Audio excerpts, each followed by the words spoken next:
আসসালামু আলাইকুম। নতুন আরো একটি পর্বে আপনাদের সবাইকে স্বাগত। তৈরি করে দেখাবো মিনি নান রুটি। সচরাচর আমরা বড় সাইজের নান রুটিটা খেয়ে থাকি, তবে আজকের পর্বে আমি একটু ভিন্নধর্মী মিনি নান রুটির রেসিপি আপনাদের সাথে শেয়ার করেছি। আশা করছি আপনাদের কাছে ভালো লাগবে। নান রুটি তৈরি করার জন্য প্রথমেই একটা বাটির মধ্যে নিলাম 2 কাপ পরিমাপে ময়দা, 1 টেবিল চামচ দিলাম চিনি আর আধা চা চামচ দিলাম লবণ। এবার শুকনো উপকরণগুলোকে একসাথে মিশিয়ে নিচ্ছি। আর মিশিয়ে নেওয়া হয়ে গেলে এর মধ্যে দিয়ে দিব ড্রাই ইস্ট। আমি এখানে 1 চা চামচের মতো ড্রাই ইস্ট ব্যবহার করেছি, এর থেকে বেশি ব্যবহার করা যাবে না, তাহলে কিন্তু নান রুটির থেকে ইস্টের একটা বাজে গন্ধ আসবে। তাই অবশ্যই চেষ্টা করবেন একটু কম করে ইস্ট ব্যবহার করতে।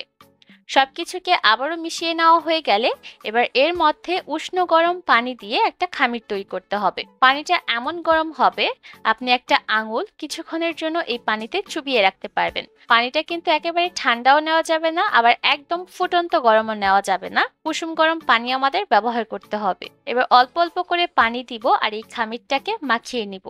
কোনোভাবেই একেবারে পানি ঢেলে দিবেন না, তাহলে কিন্তু খামিরে পানির পরিমাণ বেশি হয়ে যেতে পারে। আর এই খামিরটাকে একটু নরম করেই তৈরি করে নিতে হবে। যে কোনো টাইপের ব্রেড অথবা নান রুটি তৈরি করার ক্ষেত্রে কিন্তু খামিরটাকে একটু নরম করে তৈরি করে নিতে হয়। যখন মনে হবে খামিরটা একটু আঠালো মনে হচ্ছে, তখন এর মধ্যে আমি 1 টেবিল চামচের মতো রান্নার রেগুলার তেল দিয়ে দিলাম। তেল দিয়ে আরো 5 থেকে 6 মিনিটের মতো ভালোভাবে মথে নিব। আর খামিরটা মথে নিতে নিতেই দেখবেন এর আঠালো ভাবটা চলে যাবে। খামিরটাকে ভালোভাবে মথে নিয়ে একটা বলের মতো তৈরি করে আমি দিয়ে দিলাম।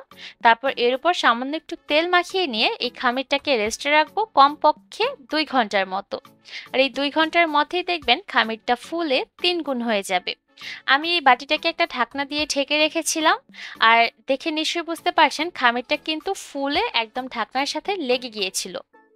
আর ঢাকনাটা খোলার সাথে সাথে কিন্তু খামিরটা চুপসে গেছে। এবার এই খামিরটাকে আমি ভালোভাবে মথে নিচ্ছি। আর মথে নিয়ে এর থেকে লেচি কেটে নিচ্ছি। আপনার রুটিগুলোকে যেই সাইজের করে তৈরি করতে চান সেই অনুযায়ী লেচিগুলোকে কেটে নিতে হবে। একটা লেচি নিয়ে কাউন্টার টেবিলের উপর নিয়ে নিলাম, আর আমি একটু শুকনা ময়দা ছড়িয়ে নিয়েছি যাতে করে কাউন্টার টেবিলের গায়ে এই লেচিটা আটকে না যায়। এবার হাতের সাহায্যে একটু ফ্ল্যাট করে নিয়ে একটা বেলুনের সাহায্যে বেলে নিচ্ছি। এই রুটিগুলোকে খুব বেশি পাতলা করা যাবে না। আমরা সাধারণত পরোটার জন্য যেভাবে রুটি বেলি তেমন করে এই রুটিগুলোকে বেলে নিচ্ছি। আর যেহেতু মিনি নান রুটি তৈরি করছি, তাই এই রুটিগুলোকে আমি খুব বেশি একটা বড় করব না। এরই মধ্যে একটা রুটি বেলে নেওয়া হয়ে গেছে, আর রুটির পুরুত্বটাও আপনারা নিশ্চয়ই দেখতে পেয়েছেন। এবার চলে যাচ্ছি রুটিগুলোকে সেঁকে নেওয়ার জন্য। রুটিগুলোকে সেঁকে নেওয়ার জন্য আমি চুলায় একটা প্যান বসিয়ে দিয়েছি, আর চুলার আঁচ আমি মিডিয়াম হিটে রেখেছি। মিডিয়াম হিটে রেখেই শুরু থেকে শেষ পর্যন্ত এই নান রুটিগুলোকে সেঁকে নিতে হবে।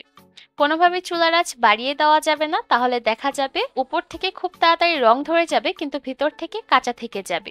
তাই চুলার আঁচ মিডিয়াম হিটে রেখে এই রুটিগুলোকে সেঁকে নিতে হবে। আর এভাবে করে দুইটা সাইডে উল্টে পাল্টে এই রুটিগুলোকে সেঁকে নিতে হবে, তাহলে দেখবেন রুটিগুলো খুব সুন্দরভাবে ফুলে উঠবে।